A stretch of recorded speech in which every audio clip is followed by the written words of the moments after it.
Go live to Chris Kenny and Nick Rees. Some early numbers in, some promising for Labor, others not so much. Chris, what's your read on the early stuff? Kieran, far too early for us here to get any read on those numbers. We'll leave that to you guys there where the numbers are coming in. I got to tell you here in this room, it's really filled up now with a lot of Labor Party staffers, Labor Party volunteers, a lot of people in their red T-shirts here. The nervous energy is just palpable. Nobody's celebrating. Nobody's getting ahead of themselves. Of course, they've all been working so hard. Of course, they know they're the front runners. But what happened to them 3 years ago, of course, looms so large over this gathering.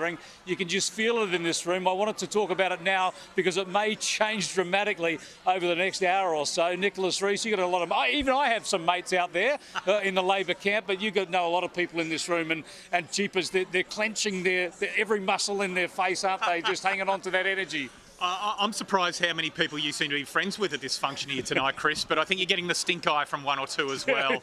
And more than the stink eye, I tell you. But look, there's a couple of hundred people now in this Canterbury RSL, and nervous energy is what is really the overwhelming emotion in the room. Everybody glued to their phones as numbers are starting to come in from scrutineers.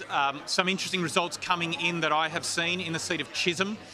Looks like there's been a 6% swing against Gladys Liu, but 3% going to the Labor candidate. Early results there. Also, I'm hearing some very, very strong results are coming through for Monique Ryan in Kooyong. So those numbers are starting to come through now, and I would say in the next 30 minutes or so, we'll start to get a real sense of what is happening. One aside, Kieran, is I heard from the seat of Wentworth in Sydney, of course, where Dave Sharma is facing that big challenge from Allegra Spender, one of these teal independents, so-called fake independents. And there are some pictures circulating suggesting that the Allegra Spender volunteers were handing out how to vote cards for the Greens, which just confirms what we thought about those teal independents, I think, and there'll be a lot of people talking about those sorts of tricks in the coming days, I suppose. Nick Rees, thank you both.